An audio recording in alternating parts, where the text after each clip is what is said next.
അഭിമന്യ doctor Theodosius Marthoma മെത്രാപ്പോലീത്ത തിരുമേനി, ഈ യോഗത്തിൻ്റെ അധ്യക്ഷനായിരിക്കുന്ന അഭിമന്യ ഡോക്ടർ ജോസഫ് മാർ ബർണാബാസ് മെത്രാപ്പോലീത്ത തിരുമേനി, അഭിമന്യരായ തിരുമേനിമാരെ, ഈ യോഗത്തിൽ പ്രാർത്ഥന നയിച്ച ബഹുമാനപ്പെട്ട ഷാജി അച്ച, പ്രസ്താവന നടത്തിയ ബഹുമാനപ്പെട്ട ജിജി വർഗീസ് അച്ച, റിപ്പോർട്ട് അവതരിപ്പിച്ച ബഹുമാനപ്പെട്ട മോൻസ് പി ജേക്കബ് അച്ച, ലഹരി വിരുദ്ധ പ്രതിജ്ഞ ചൊല്ലുന്ന ആദരണീയനായ അലക്സ് പി ജോർജ് സാറെ, സമാപ്രാർത്ഥന നയിക്കുന്ന ഇവാഞ്ചലിസ്റ്റ് തോമസ് ടി ഐപ്പ്, ആദരണീയരായ വൈദികരെ, ലഹരി വിമോചന പ്രവർത്തകരെ, മാതാപിതാക്കളെ, ഗുരുജനങ്ങളെ, യുവജനങ്ങളെ, കുഞ്ഞുങ്ങളെ, ദൈവത്തിൻ്റെ തിരുനാമത്തിന് മഹത്വമുണ്ടാവട്ടെ. ആദ്യമായിട്ട് മാരമണി കൺവെൻഷനിൽ പ്രകാരം ഒരു പ്രധാനമായ സാമൂഹിക വിപത്തിനെതിരെ ദൈവത്തിൻ്റെ വചനം കൊണ്ടും പ്രാർത്ഥന കൊണ്ടും അതിശക്തമായ കൂട്ടായ്മ കൊണ്ടുമെല്ലാം തിന്മയെ നിഗ്രഹിക്കുന്ന പുളിമാവാകാൻ ഈ മാരമൻ കൺവെൻഷൻ തീർച്ചയായിട്ടും ലോകത്തിന്, വിശേഷിയ നമ്മുടെ ഈ സംസ്ഥാനത്തിന് കാരണമാകുമെന്നുള്ള വലിയൊരു പ്രതീക്ഷയാണ് ഇവിടെ ഒരുമിച്ച് കൂടിയിരിക്കുന്ന നമുക്കെല്ലാം ഉള്ളത്. അതുകൊണ്ടാണ് സവിശേഷമായ ഈ കൂട്ടായ്മ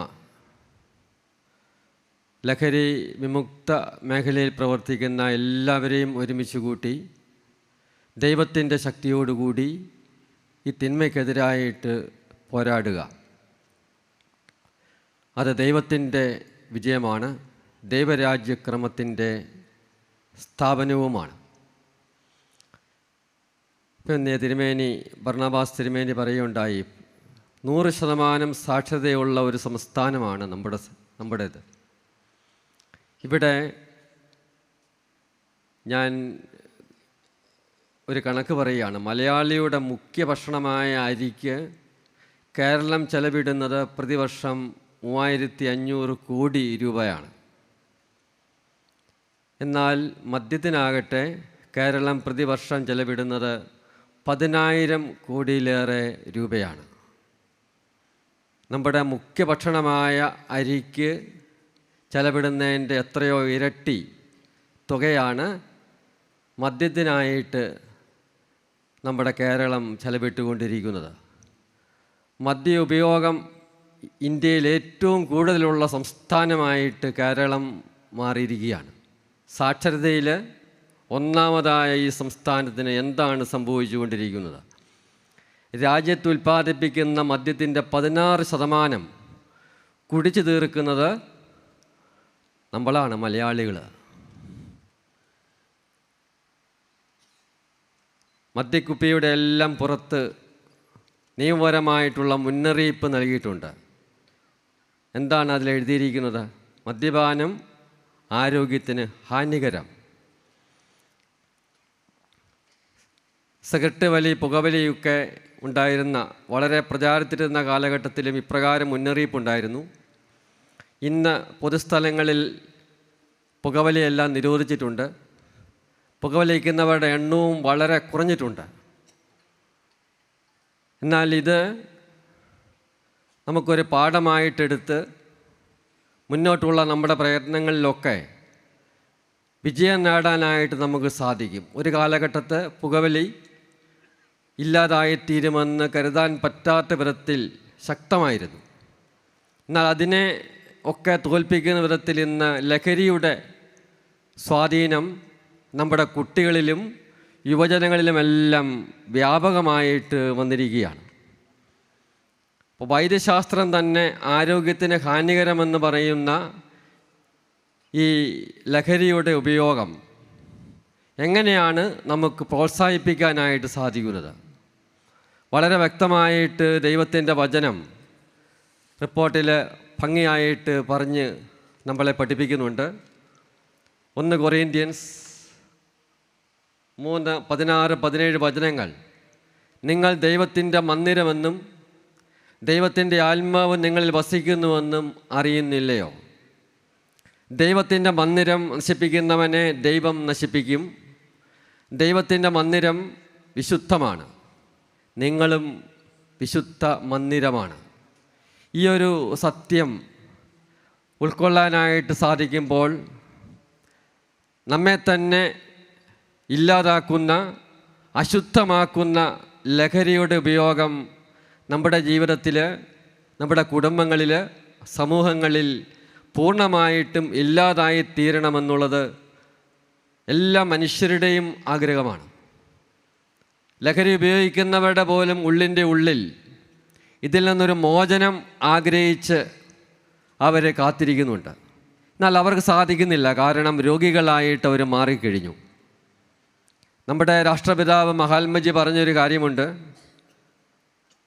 കേവലം 1 മണിക്കൂർ സമയത്തേക്ക് എന്നെ ഇന്ത്യയുടെ ഭരണാധികാരിയാക്കിയാൽ ഞാൻ ആദ്യം ചെയ്യുന്നത് നാട്ടിലെ മദ്യശാലകൾ മുഴുവനും അടച്ചു പൂട്ടുകയായിരിക്കും.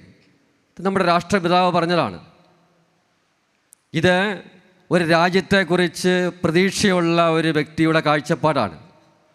ഒരു നാടിൻ്റെ ജനങ്ങളുടെ സുസ്ഥിതിയെക്കുറിച്ചും ആരോഗ്യത്തെക്കുറിച്ചും താല്പര്യമുള്ള ഒരു നേതാവിൻ്റെ സ്വരമാണ്. ഇതാണ് മഹാത്മജി പറഞ്ഞത്. അദ്ദേഹം തുടർന്ന് പറയുന്നുണ്ട്, മദ്യത്തിൽ നിന്നുള്ള വരുമാനം അധാർമികമാണ്.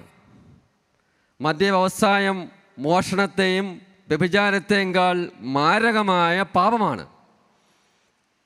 ഈ സത്യമൊക്കെ തുറന്നു പറയാനായിട്ട് മഹാത്മജിക്ക് സാധിച്ചു, കാരണം പരമാർത്ഥമായ കാര്യങ്ങളാണ് ഇത് എന്ന് പറയാനായിട്ട് നമുക്ക് പലപ്പോഴും സാധിക്കാതെ വരുന്നു.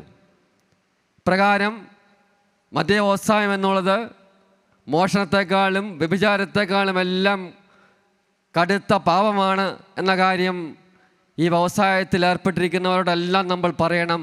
കാരണം അവരുടെ ആത്മാവ് നമുക്ക് വലുതാണ്. അവരിലൂടെ സംഭവിച്ചുകൊണ്ടിരിക്കുന്ന വലിയ തിന്മകൾ ഇല്ലാതാകാനായിട്ട് സമൂഹത്തിലെ എല്ലാ സാധ്യതകളും തുറക്കപ്പെടേണ്ടതായിട്ടുണ്ട്. അതുകൊണ്ടാണ് ഈ തിന്മകൾക്കെതിരായിട്ടുള്ള ശക്തമായ പോരാട്ടം നന്മ ആഗ്രഹിക്കുന്ന എല്ലാവരുടെയും താല്പര്യമായിട്ട് മാറുന്നത്. ഈ ലഹരി ഉപയോഗങ്ങളിലേക്കായിട്ട് പറയുന്ന ഏറ്റവും ശക്തമായ ഒരു വാദഗതി, ഏറ്റവും കൂടുതൽ വരുമാനം നമുക്ക് ലഭിക്കുന്നത് ഈ വ്യവസായത്തിൽ നിന്നാണ്. നമ്മുടെ നാട്ടിലെ ജനങ്ങളുടെ ആവശ്യങ്ങൾ നിവർത്തിക്കാനും അതുപോലെ വികസന പ്രവർത്തനങ്ങൾ നടത്താനുമൊക്കെയുള്ള പണം സർക്കാരിന് ലഭിക്കുന്നത് ഈ വ്യവസായത്തിൽ നിന്ന് കിട്ടുന്ന വരുമാനത്തിൽ നിന്നാണെന്നുള്ള ഒരു ന്യായീകരണം ശക്തമായിട്ട് പറഞ്ഞു കേൾക്കുകയാണ്. പക്ഷേ സത്യം എന്താണെന്ന് നമ്മൾ കണ്ണു തുറന്ന് കാണണം. ഇവിടെ പറയുന്ന ഈ വരുമാനത്തിൻ്റെ എത്രയോ ഇരട്ടിയാണ്. ഞാൻ വെറുതെ ഒന്ന് കണക്ക് കൂട്ടിയപ്പോൾ 4 ഇരട്ടി തുകയാണ് ലഹരി ഉപയോഗത്തിൻ്റെ ഫലമായിട്ട് പല മേഖലയിലൂടെ ഉണ്ടാകുന്ന പ്രശ്നങ്ങൾ പരിഹരിക്കാനായിട്ട് നമ്മുടെ നാട് ചെലവിടുന്നത്. അപ്പോൾ പെട്ടെന്ന് നമുക്ക് പറയാൻ പറ്റുമൊരു കണക്ക്, ഇത്രയും തുക വരുമാനമായിട്ട് ലഭിക്കുന്നുണ്ട്. പക്ഷെ സത്യസന്ധമായിട്ട് ഈ വസ്തുത അപഗ്രഥിക്കുമ്പോൾ ഉണ്ടാകുന്ന തിന്മകൾ, പ്രശ്നങ്ങൾ, കെടുതികൾ ഇവയെല്ലാം പരിഹരിക്കാൻ വേണ്ടി നാട് ചെലവിടുന്ന തുക ഇതിൻ്റെ എത്രയോ ഇരട്ടിയായിട്ട് ഉണ്ട് എന്ന സത്യം വിസ്മരിക്കാനാവില്ല. ഒന്നാമതായിട്ട് പറഞ്ഞാൽ സാമ്പത്തികമായിട്ട് തകരുന്ന കുടുംബങ്ങളുടെ അവസ്ഥ. 3000 രൂപയ്ക്ക് വരെ ഒരു ദിവസം പണിയെടുക്കുന്ന ഒരാൾ തിരികെ വീട്ടിൽ വരുമ്പോൾ 1 പൈസ പോലും കയ്യിലല്ലാത്ത അവസ്ഥയിലേക്കാണ്. 3000 രൂപയ്ക്ക് വരെ ഒരു ദിവസം പണിയെടുക്കുന്ന ഒരു വ്യക്തി ഭാര്യയുടെയും കുഞ്ഞുങ്ങളുടെയും അടുക്ക വരുമ്പോൾ അവരുടെ ആവശ്യങ്ങൾക്ക് 1 പൈസ പോലും ചെലവിടാൻ പറ്റാത്ത സ്ഥിതിയുമായിട്ട് നിസ്സഹായനായിട്ട് നിൽക്കുന്ന സ്ഥിതി ഉണ്ടാകുന്നു. അപ്പോൾ ഇത് കുടുംബങ്ങളുടെ സാമ്പത്തിക സ്ഥിതി തകർക്കുകയാണ്. ഈ കുട്ടികളുടെ ആരോഗ്യത്തെ ബാധിക്കുന്നുണ്ട്, അമ്മമാരുടെ ആരോഗ്യത്തെ ബാധിക്കുന്നുണ്ട്, കുഞ്ഞുങ്ങളുടെ വിദ്യാഭ്യാസത്തെ ബാധിക്കുന്നുണ്ട്, അവരുടെ മാനസിക ആരോഗ്യത്തെ ബാധിക്കുന്നുണ്ട്. ഇവിടെയെല്ലാം ഉണ്ടാകുന്ന പരിക്ക് വ്യക്തമായിട്ട് കണക്ക് കൂട്ടിയാൽ അത് കണക്ക് കൂട്ടി കൃത്യമായിട്ട് അപഗ്രഥിച്ചാൽ എത്രയോ വലിയൊരു തുകയ്ക്കുള്ള തകർച്ചയാണ് കുടുംബങ്ങളിൽ സംഭവിച്ചുകൊണ്ടിരിക്കുന്നത്. ലഹരി ഉപയോഗം മൂലം രോഗികളാകുന്നവരുടെ അവസ്ഥ, അവർക്ക് വേണ്ടി ചെലവിടുന്ന തുക, എത്രയോ ലഹരി വിമുക്ത കേന്ദ്രങ്ങളുണ്ട്. ആ കേന്ദ്രങ്ങളിലെല്ലാം ചെന്ന് അന്വേഷിച്ചാൽ കൃത്യമായിട്ട് നമുക്ക് കണക്കുകൾ ലഭിക്കും. ഓരോ ദിവസവും, ഓരോ ആഴ്ചയിലും, ഓരോ മാസവും പ്രതിവർഷം ഇത്ര പേരാണ് ചികിത്സയ്ക്കായിട്ട് എത്തിക്കൊണ്ടിരിക്കുന്നത്. അവർക്ക് വേണ്ടി ചെലവിടുന്ന തുക 14-15 വയസ്സ് തുടങ്ങി ലഹരിയുടെ പിടിയിൽ അകപ്പെട്ടു പോകുന്ന നമ്മുടെ കൗമാരക്കാരുടെയൊക്കെ സ്ഥിതിയാണ്.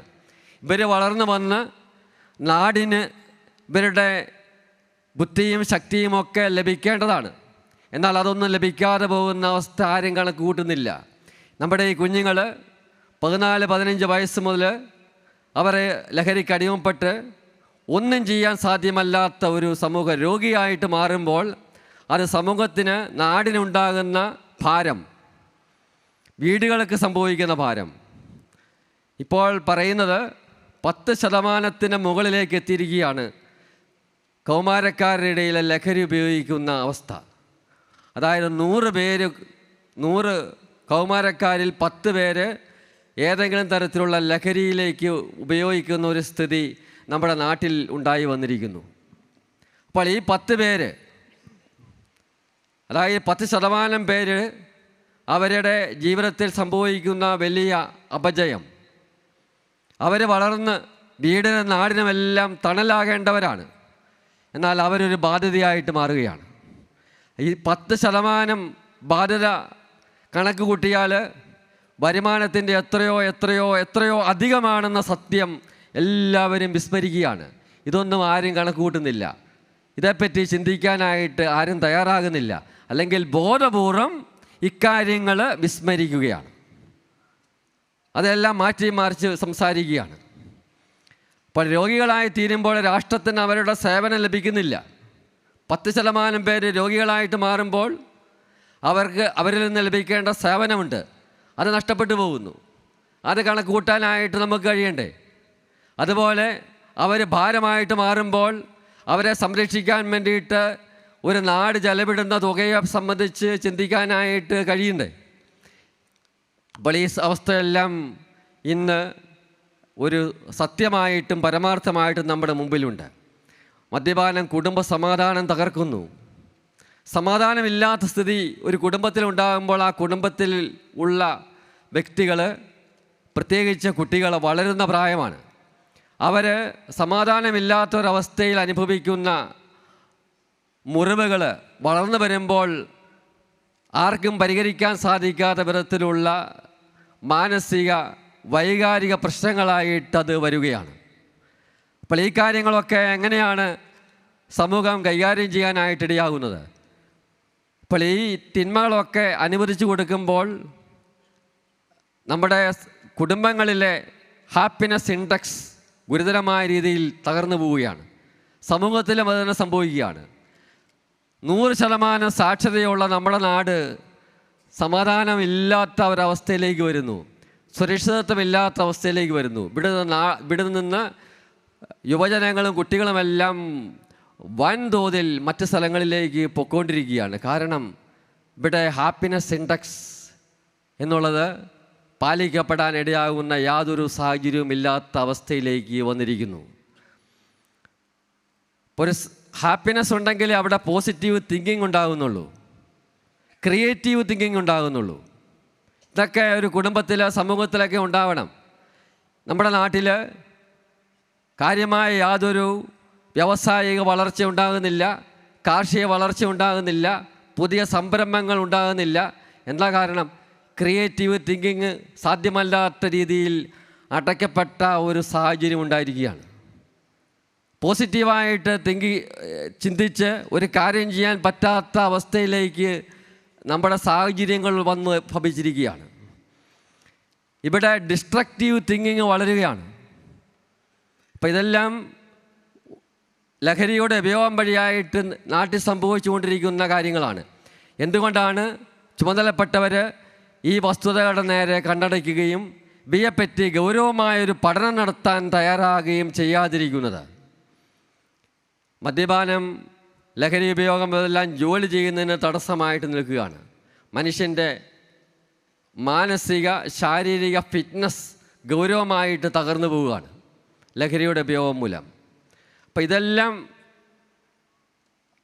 കണക്ക് കൂട്ടിയാൽ എത്രയോ ഗൗരവമായിട്ടുള്ള നഷ്ടമാണ് രാജ്യത്തിന് സംഭവിച്ചു കൊണ്ടിരിക്കുന്നത്. വീണ്ടും അക്രമം, കുറ്റവാസനകൾ ഇവയെല്ലാം ഉണ്ടാകുന്നതിൻ്റെ പിന്നിലെ പ്രധാനപ്പെട്ട കാരണം ലഹരിയാണ് എന്ന കാര്യം എല്ലാവരും സമ്മതിക്കുന്നുണ്ട്. എല്ലാ കുറ്റകൃത്യങ്ങളുടെ പിന്നിലും വ്യക്തമായിട്ട് രേഖപ്പെടുത്തുന്ന ഒരു കാര്യം ലഹരി ഉപയോഗിച്ചതിൻ്റെ ഫലമായിട്ടാണ് ഇപ്രകാരമുള്ള ഒരു പ്രവൃത്തിക്ക് കാരണമായി തീർന്നത്. ഇപ്പോൾ കൊലപാതകം ഉൾപ്പെടെയുള്ള ഗൗരവമായ കുറ്റകൃത്യങ്ങൾ ഉണ്ടാകുന്നതിന് പ്രധാനമായ പ്രചോദനമായിട്ട് ലഹരി മാറിയിരിക്കുന്നു. അപ്പോൾ ഈ ഒരു അവസ്ഥ ഗൗരവമായിട്ട് കണക്കാക്കി ഇതിലൂടെ ഉണ്ടാകുന്ന വലിയ നഷ്ടങ്ങളെക്കുറിച്ച് നമുക്ക് ചിന്തിക്കാനായിട്ട് സാധിക്കുന്നില്ലേ? എത്രയോ മനുഷ്യരുടെ ജീവനാണ് അപകടത്തിലാവുന്നത്, അവരുടെ ഭാവിയാണ് തകരുന്നത്. നമ്മുടെ ജയിലുകളൊക്കെ നിറയുന്നത് എന്തുകൊണ്ടാണ്? ഈ ജയിലുകളൊക്കെ ഇല്ലാതാകുന്ന ഒരവസ്ഥയിലേക്ക് സമൂഹത്തെ കൊണ്ടുവരേണ്ട നമുക്ക് ഇതെല്ലാം നിറയാനിടയാകുന്ന ഒരു സാമൂഹിക വ്യവസ്ഥതയെക്കുറിച്ചാണോ ചിന്തിക്കേണ്ടത് എന്നതിനെക്കുറിച്ചും ഗൗരവമായിട്ട് ദൈവസന്നിധിയിൽ നമ്മെ തന്നെ ഒരു പരിചിന്തനത്തിന് വിധേയമാക്കേണ്ടതായിട്ടുണ്ട്. അപകടങ്ങൾ, റോഡ് അപകടങ്ങൾ ഏറ്റവും അധികം ഉണ്ടാകുന്നതിൻ്റെ പിന്നിലെ കാരണം ലഹരി ഉപയോഗമാണെന്നത് വളരെ വ്യക്തമായൊരു കാര്യമാണ്. ഈ അപകടങ്ങൾ മൂലം സംഭവിക്കുന്ന നഷ്ടങ്ങൾ എത്രയോ വലിയ ആൾനാശമാണ് സംഭവിച്ചുകൊണ്ടിരിക്കുന്നത്. ചിലരൊക്കെ ജീവിതകാലം മുഴുവൻ സാധാരണ ജീവിതം അസാധ്യമാകുന്ന വിധത്തിലുള്ള അവസ്ഥ ഉണ്ടാകുന്നു. അതുപോലെ വാഹനങ്ങൾക്കും ഒക്കെ ഉണ്ടാകുന്ന നഷ്ടം ഒക്കെ കണക്കിലെടുക്കുമ്പോൾ ഈ ലഹരി അല്ലെങ്കിൽ മദ്യപാനത്തിൽ നിന്നൊക്കെ ലഭിക്കുന്ന വരുമാനം എന്ന് പറയുന്നത് എത്രയോ തുച്ഛമാണ്. ഈ പേരും പറഞ്ഞുകൊണ്ട് ഈ തിന്മയെ വളർത്താൻ വേണ്ടിയിട്ട് ശ്രമിക്കുന്നവരുടെ ആത്മാർത്ഥതയെക്കുറിച്ച് ഉറക്കെ കരയാൻ മാത്രമേ സാധിക്കുകയുള്ളൂ. അതാണ് ഈ പരിശുദ്ധമായ മാരമൻ കൺവെൻഷനിൽ ഇവിടെ ഒന്നിച്ചു കൂടുന്ന ഒരു കൂട്ടായ്മ ഉറക്കെ ദൈവസന്നിധിയിൽ വിളിച്ചപേക്ഷിക്കുകയാണ്. ദൈവത്തിൻ്റെ കരം ഇവിടെ ഉണ്ടാകണം. അതിൻ്റെ ഫലമായിട്ട് ഈ തിന്മയ്ക്കെതിരായിട്ടുള്ള ശക്തമായ പ്രവർത്തനമുണ്ടാകണം. എല്ലാ തിന്മകളും ഇല്ലാതായി തീരുമെന്ന കാര്യം ദൈവത്തിൻ്റെ വചനം നമ്മെ പഠിപ്പിക്കുന്നുണ്ട്. ബാബിലോൺ പ്രവാസത്തിൽ പോയ ഇസ്രായേൽക്കാർ ബാബിലോണിൻ്റെ അതിശക്തമായ തിന്മയ്ക്ക് പിടിയിൽപ്പെട്ടെങ്കിലും അവരെ അത്ഭുതകരമായിട്ട് ദൈവം മോചിപ്പിച്ച ചരിത്രമുണ്ട്. പ്രവാചകന്മാരുടെ പ്രവചനങ്ങൾക്കനുസരിച്ച് ബാബിലോൺ സ്പിരിറ്റിനെ അതിജീവിച്ചുകൊണ്ട് ദൈവത്തിൻ്റെ ആത്മാവ് പ്രവർത്തിച്ച് അത്ഭുതകരമായിട്ട് അവർ രക്ഷപ്രാപിക്കുന്ന അനുഭവം ദൈവത്തിൻ്റെ വചനം തന്നെ നമ്മെ പഠിപ്പിക്കുന്നുണ്ട്. അതുകൊണ്ട് ഇവിടെ എത്രമാത്രം തിന്മയ്ക്ക് പ്രോത്സാഹനം കൊടുത്താലും, ആരെല്ലാം അതിനു വേണ്ടിയിട്ട് അധ്വാനിച്ചാലും, അതിനു വേണ്ടിയിട്ട് പ്രയത്നിച്ചാലും ഈ തിന്മയ്ക്കെതിരായിട്ടുള്ള അതിശക്തമായ ദൈവിക ശക്തി ഇവിടെ ഉണ്ടാകും എന്ന കാര്യത്തിൽ യാതൊരു സംശയവുമില്ല. അതിൻ്റെ ഏറ്റവും നല്ല ഉദാഹരണമാണ് ഈ പരിശുദ്ധമായ മാരമൻ കൺവെൻഷനിൽ ഇപ്രകാരം ഒരു കൂട്ടായ്മയെ ഉണർത്താൻ തയ്യാറാകുന്ന വിധത്തിൽ മാർത്തോമാ സഭയുടെ നേതൃത്വത്തെ പരിശുദ്ധാത്മാവ് ശക്തിപ്പെടുത്തിയത്. ഇതെല്ലാം തീർച്ചയായിട്ടും അനുഗ്രഹദായകമായിട്ടുള്ള ഒരു കാര്യമാണ്. ഇപ്പം നിരവധി കുടുംബങ്ങൾ തകർന്നുകൊണ്ടിരിക്കുകയാണ്. വിവാഹമോചനം എത്ര പ്രശ്നങ്ങളായിട്ട് വരുന്നു. ഇതിൻ്റെ പിന്നിലെ വില്ലനായിട്ട് നിൽക്കുന്നത് ലഹരിയാണ്, ലഹരിയുടെ ഉപയോഗമാണ്. അപ്പം ഈ കുടുംബ പ്രശ്നങ്ങൾ, ബ്രോക്കൺ ഫാമിലീസിൻ്റെ എണ്ണം കൂടുകയാണ്. ബ്രോക്കൺ ഫാമിലീസ് വഴിയായിട്ട് അവിടെ വളരുന്ന കുട്ടികൾ അവർ നേരിടുന്ന മാനസിക സംഘർഷത്തിൻ്റെ ഫലമായിട്ടുണ്ടാകുന്ന പ്രശ്നങ്ങൾ, അവരിലുണ്ടാകുന്ന പ്രശ്നങ്ങൾ, ഇതൊക്കെ എത്ര ആഴമുള്ള പ്രശ്നങ്ങളായിട്ട് നമ്മൾ കാണേണ്ടതാണ്. നിരവധി കുടുംബങ്ങൾ കടക്കെണിയിൽപ്പെട്ടിരിക്കുകയാണ്. മദ്യപാനം, ലഹരി ഉപയോഗം ഇവയുടെ എല്ലാം ഫലമായിട്ട് അനേകം കുടുംബങ്ങളാണ് കടക്കെണിയിൽപ്പെട്ട് തകർന്ന് ഇല്ലാതായിക്കൊണ്ടിരിക്കുകയാണ്. ഇപ്പം ഇവിടെയെല്ലാം ഇത് ഇപ്രകാരം ശക്തമായിട്ട് നിൽക്കുമ്പോൾ ഇത്രയും കെടുതികളുണ്ടാകുമ്പോൾ വരുമാനത്തെക്കുറിച്ച് പറഞ്ഞ് മനുഷ്യനെ പറ്റിക്കാൻ ശ്രമിക്കുന്ന യാതൊരു പ്രവൃത്തിയും ഉത്തരവാദിത്തപ്പെട്ടവരുടെ ഭാഗത്തു ഉണ്ടാകരുത് എന്നുള്ള അപേക്ഷയും നിലവിളിയുമാണ് ഇവിടെ പറയാനുള്ളത്. പക്ഷെ അങ്ങനെ ഉണ്ടായാലും സത്യമായതിനെ ഒരിക്കലും ഇല്ലാതാക്കി തീർക്കാനായിട്ട് സാധിക്കില്ല. ഒരു മദ്യപൻ്റെ രക്തത്തിലെ മദ്യത്തിൻ്റെ തോത് അളക്കുന്നത് ലിറ്ററിന് ഇത്ര മില്ലിഗ്രാം എന്ന തോതിലാണ്. ഇതിനാണ് BAC എന്ന് പറയുന്നത്, ബ്ലഡ് ആൽക്കഹോൾ കോൺസെൻട്രേഷൻ. ഉദാഹരണത്തിന് BAC ലിറ്ററിന് 100 മില്ലിഗ്രാം ആകുമ്പോൾ ഒരാൾ സംസാരം കൂടും, നിയന്ത്രണം വിട്ട് ഉച്ചത്തിൽ സംസാരിക്കും, അരുതുകളും വിലക്കുകളും ലംഘിക്കാനുള്ള തോന്നലുണ്ടാകും, പോലീസ് ജീപ്പിന് വരെ കൈ കാണിക്കുമെന്നാണ് പറയുന്നത് കയറിപ്പോകാനായിട്ടേ. അപ്പം അതുവരെ ഉണ്ടാകുന്ന അവസ്ഥയിലേക്കാണ് BAC 100 മില്ലിഗ്രാം ആകുമ്പോൾ മനുഷ്യൻ്റെ അവസ്ഥ. BAC 200, 2000, 3000 മില്ലിഗ്രാം ആകുമ്പോൾ കൈകാലുകൾ വിറയ്ക്കാൻ തുടങ്ങും, ദേഹമാകെ തളരും, ബോധം നഷ്ടപ്പെട്ടു എന്ന് വരാം. BAC 4000, 7000 ആകുമ്പോൾ മരണം തന്നെ സംഭവിക്കുന്ന അവസ്ഥയിലേക്ക് ഉണ്ടാകുന്നു. അപ്പോൾ ഇതാണ് ഈ അവസ്ഥകളെല്ലാം. മദ്യാവസ്ഥയ്ക്ക് അല്ലെങ്കിൽ ഈ ലഹരിയുടെ അവസ്ഥയ്ക്ക് 4 പ്രധാനപ്പെട്ട ഘട്ടങ്ങളാണ്. ഒന്നാം ഘട്ടത്തിൽ മദ്യത്തോട് അല്ലെങ്കിൽ ലഹരിയോട് മാനസികമായിട്ട് അടുപ്പമുണ്ടാകും. സോഷ്യൽ ഡ്രിങ്കിങ് എന്നൊക്കെ പറയുന്ന ഒരവസ്ഥയാണത്. അതായത് മദ്യപിക്കാനുള്ള ഒരു സാഹചര്യം സൃഷ്ടിച്ചെടുക്കുകയാണ്, ഉണ്ടാക്കിയെടുക്കുകയാണ്. ഭക്ഷണത്തോടൊപ്പം അല്പം ഇതുമാകാം എന്നുള്ള ഒരവസ്ഥ വരുന്നു. അല്ലെങ്കിൽ ഭക്ഷണത്തോടുള്ള താല്പര്യം കുറയുന്നു. താല്പര്യം ഉണ്ടാകണമെങ്കിൽ അല്പം ലഹരി ഉള്ളിൽ ചെല്ലണമെന്നുള്ള സ്ഥിതി വരികയാണ്. ആദ്യഘട്ടത്തിൽ ലഹരിയോടുള്ള താല്പര്യം ആ വ്യക്തിക്ക് മാത്രമേ തിരിച്ചറിയാനായിട്ട് സാധിക്കുകയുള്ളൂ. സ്വന്തം ഭാര്യയ്ക്ക് പോലും അത് തിരിച്ചറിയാൻ അത്ര എളുപ്പമല്ല എന്നുള്ളതാണ് ആദ്യഘട്ടത്തിൻ്റെ ഈ പ്രത്യേകത. 4-5 വർഷമാകുമ്പോൾ ഒരാൾ രണ്ടാം ഘട്ടത്തിലേക്ക് എത്തുകയാണ്. അപ്പോൾ നിയന്ത്രണമില്ലാത്ത ലഹരി ഉപയോഗമാണ് വരുന്നത്. ഓർമ്മക്കുറവുണ്ടാകാം, ആരോട് സംസാരിച്ചു, എവിടെ പോയി, എങ്ങനെ വന്നു എന്നീ കാര്യങ്ങളൊന്നും ഓർക്കാൻ പറ്റാത്ത വിധം മറവി സംഭവിക്കും. 3-ാം ഘട്ടമാകുമ്പോഴത്തേക്കും ശാരീരിക പ്രശ്നങ്ങൾ ആരംഭിക്കും. എത്രമാത്രം കഴിച്ചാലും പോരാ എന്നുള്ള അവസ്ഥയിലേക്ക് എത്തുകയാണ്. അവിടെ മദ്യശാലക്കാർ അടിച്ചിറക്കിയാലും പോകില്ലാത്ത രീതിയിൽ ഉള്ള ഒരു ബന്ധം എത്തുകയാണ്. 4-ാം ഘട്ടമാകുമ്പോഴത്തേക്കും എല്ലാം മറന്ന് ലഹരിയിൽ മുങ്ങിക്കുളിക്കുകയാണ്. ഒരു ബെല്ലും ബ്രേക്കുമില്ലാത്ത അവസ്ഥ വരികയാണ്. അപ്പം ഇവിടെയെല്ലാമാണ് നമ്മുടെ അടിയന്തരമായ ശ്രദ്ധ. 1-2 ഘട്ടങ്ങളിലുള്ളവർക്ക് ചികിത്സ ആവശ്യമാണ്. ചികിത്സ തേടി മദ്യവിമുക്തി നേടിയ അനേകർ നമ്മുടെ ഇടയിലെല്ലാം ഉണ്ട്. ഈ കൂട്ടായ്മയിലൂടെ കൂട്ടായ്മയിലൂടെ അതിശക്തമായിട്ട് പ്രവർത്തിക്കാൻ കഴിയുമെന്ന് ഇന്ന് ലഹരി വിമുക്ത മേഖലയിൽ പ്രവർത്തിക്കുന്നവരെല്ലാം പറയുകയാണ്. സമരം ചെയ്യാൻ പോയിട്ട് കാര്യമൊന്നുമില്ല. സമരങ്ങളൊക്കെ ഒത്തിരി നടത്തിയിട്ടുണ്ട്, പക്ഷേ യാതൊരു ഫലവും ഉണ്ടാകുന്നില്ല. എന്നാൽ ഇനിയുള്ള കാലത്ത് കൂട്ടായ്മയിലൂടെ മുഖാമുഖം ലഹരി ഉപയോഗിക്കുന്നവരെ കണ്ടെത്തി അവരെ അതിൽ നിന്ന് മോചിപ്പിക്കാൻ സാധിക്കുന്ന അതിശക്തമായ പ്രവർത്തനങ്ങൾ ഉണ്ടാകും എന്ന കാര്യത്തിൽ യാതൊരു സംശയമില്ല. അതിൻ്റെ ഒരു നേർക്കാഴ്ച കൂടിയാണ് ഇവിടെ ഈ മണൽപ്പുറത്ത് നടക്കുന്ന ഈ കൂട്ടായ്മ. ഇത് വളരും. അല്പം പുളിമാവ് മുഴുവൻ മാവിനെയും പുളിപ്പിക്കുന്നത് പോലെ ഈ ഇവിടെ ഇടപെടുന്ന തീ, കത്തി എല്ലാ മേഖലയിലേക്കും പടരും.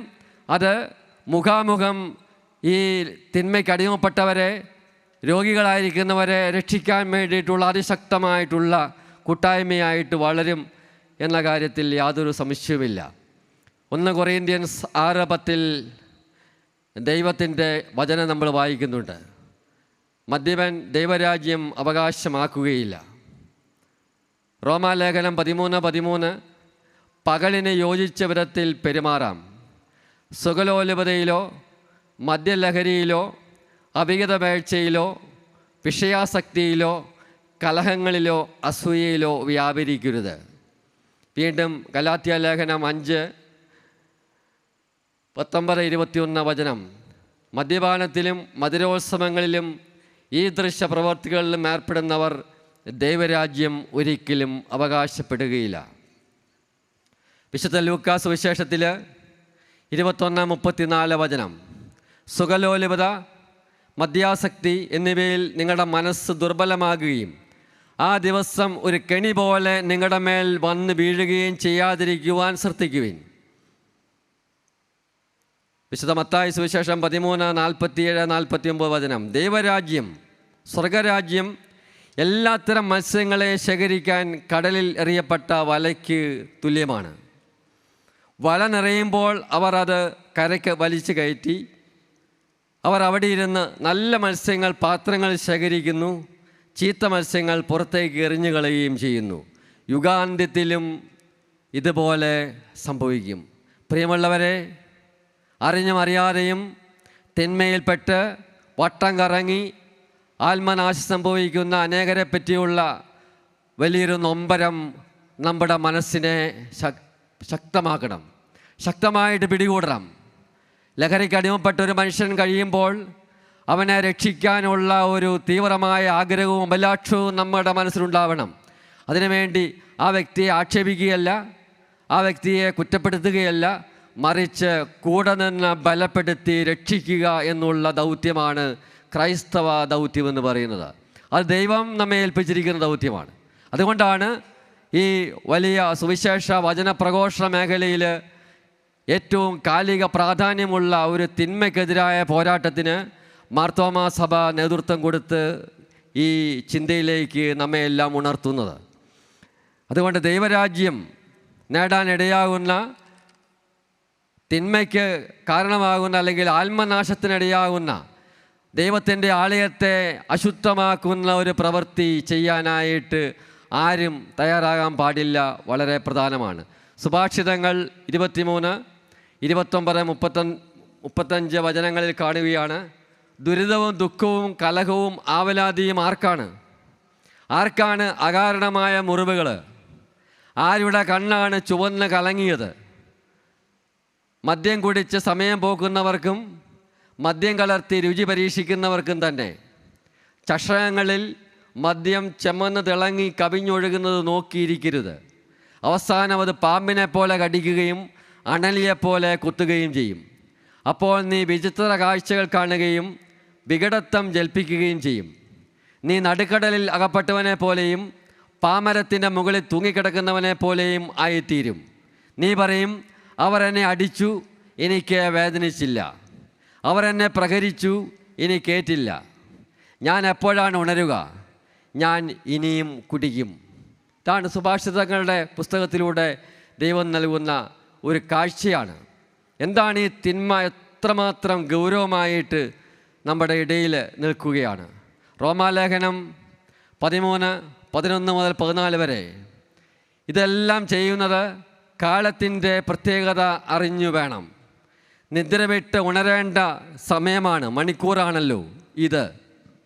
എന്നാൽ ഇപ്പോൾ രക്ഷ നമ്മൾ ആരും പ്രതീക്ഷിക്കാത്ത ഇതിനേക്കാൾ കൂടുതൽ അടുത്തെത്തിയിരിക്കുന്നു. രാത്രി കഴിയാറായി, പകൽ സമീപിച്ചിരിക്കുന്നു. ആകയാൽ നമുക്ക് അന്ധകാരത്തിൻ്റെ പ്രവൃത്തികൾ പരിത്യജിക്കാം, പ്രകാശത്തിൻ്റെ ആയുധങ്ങൾ ധരിക്കാം. പകലിന് യോജിച്ച വിധത്തിൽ നമുക്ക് പെരുമാറാം. സുഖലോലുപതയിലോ മദ്യലഹരിയിലോ അവിഹിത വേഴ്ചയിലോ വിഷയാസക്തിയിലോ കലഹങ്ങളിലോ അസൂയയിലോ വ്യാപരിക്കരുത്. പ്രത്യുത കർത്താവായ ഈശോ മിശിഹായെ ധരിക്കുവിൻ. ദുർമോഹങ്ങളിലേക്ക് നയിക്കത്തക്ക വിധം ശരീരത്തെപ്പറ്റി ചിന്തിക്കാതിരിക്കുക. നാടും വീടും നിദ്രവിട്ട് ഉണരേണ്ട സമയം സമാഗതമായിരിക്കുന്നു. രക്ഷ ഏറ്റവും അടുത്ത് സമീപസ്ഥമാണ്. അതുകൊണ്ട് നിദ്ര വിട്ട് ഉണരേണ്ട സമയമായിരിക്കുകയാണ്. പകലിന് യോജിച്ച പ്രവൃത്തികൾ ചെയ്യുക. മിഠായി രൂപത്തിൽ കുട്ടികൾക്ക് ലഹരി കിട്ടുന്ന ഒരവസ്ഥയിലേക്ക് നമ്മുടെ നാട് മാറിയിരിക്കുകയാണ്. കുട്ടികളൊരു മിഠായി വാങ്ങിച്ച് കഴിച്ച് പിറ്റേ ദിവസം അന്വേഷിച്ചു പോവുകയാണ്, ആ മിഠായി എവിടെയുണ്ട്?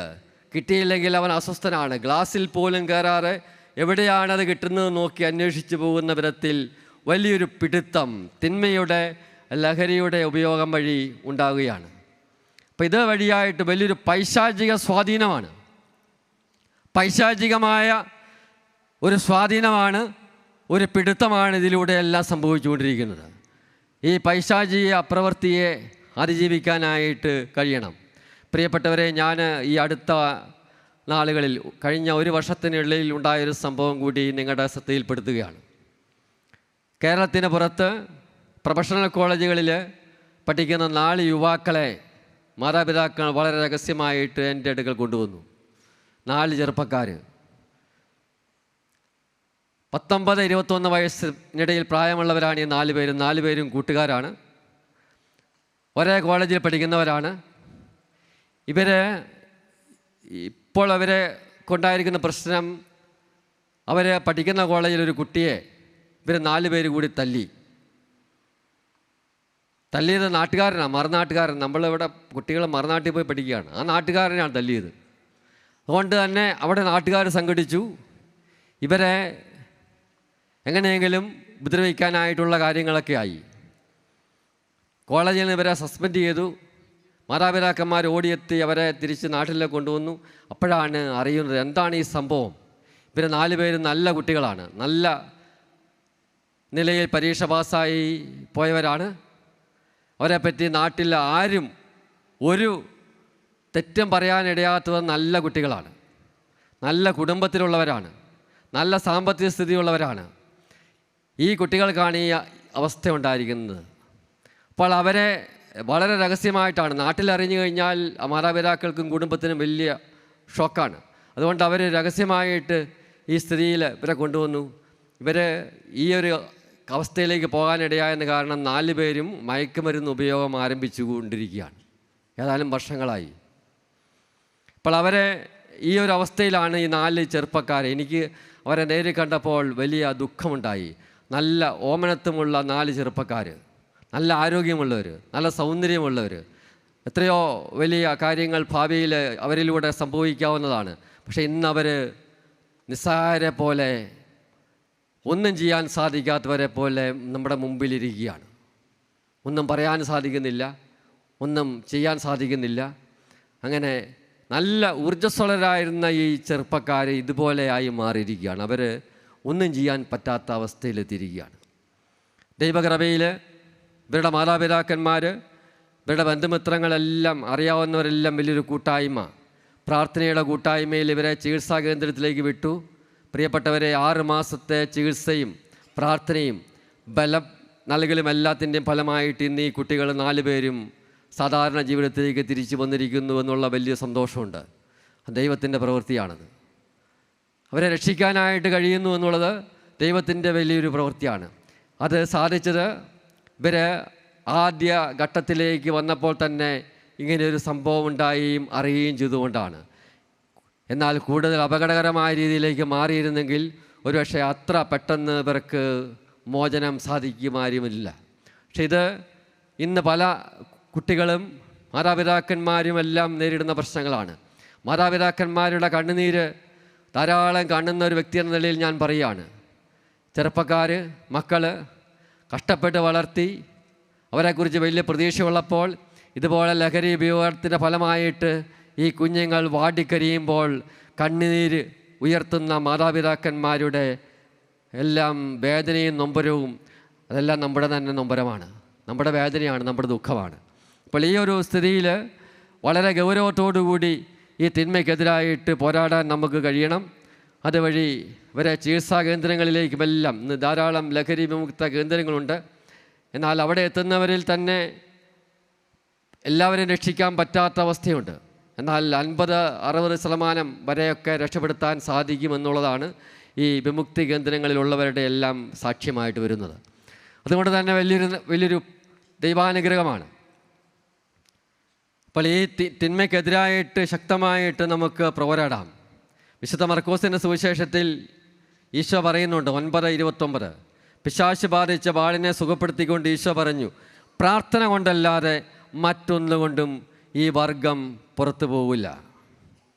പ്രാർത്ഥന കൊണ്ടല്ലാതെ, ദൈവത്തിൻ്റെ ശക്തി കൊണ്ട് അല്ലാതെ ഈ തിന്മയെ നമുക്ക് നിഗ്രഹിക്കാനായിട്ട് സാധ്യമല്ല.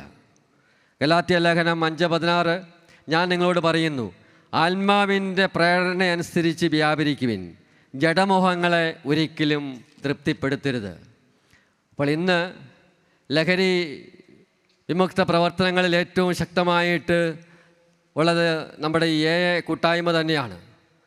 മദ്യപാനികളായിരുന്നവർ പൂർണ്ണമായിട്ടും മദ്യം ഉപേക്ഷിച്ച് ഒരു കൂട്ടായ്മയായിട്ട് വന്ന് അവർ ഒന്നിച്ച് പ്രവർത്തിക്കുന്ന ഒരു വലിയ കൂട്ടായ്മ ഉണ്ടാകുകയാണ്.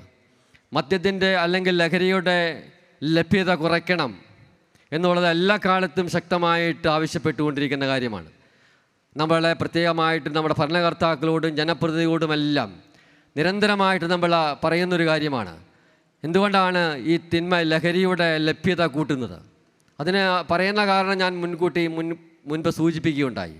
പക്ഷേ നമ്മുടെ ഭരണാധികാരികളോടും ജനപ്രതിനിധികളോടും വളരെ വിനീതമായിട്ടുള്ള ഒറ്റ ചോദ്യമുള്ളൂ.